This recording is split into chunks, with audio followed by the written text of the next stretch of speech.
Tá éire a lár na ghéarchéim tithíochta is massa sa tíl nua aimsire seo.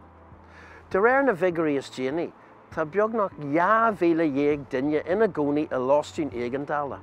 An uirí chaimid níos mó airgid ná riamh níos mó ná 3 billiún is le cursaí tithíochta an airgid is mó a chaimid ná riamh.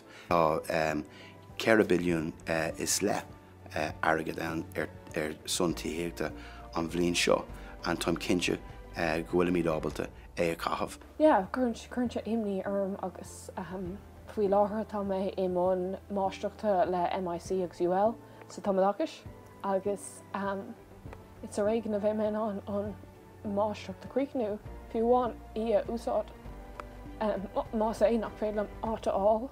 Be méid tuairisciú ar a chrom chúsaí tá fhadhb na tithíochta, agus cliodamid ó ghaoine ar an líne thosaigh.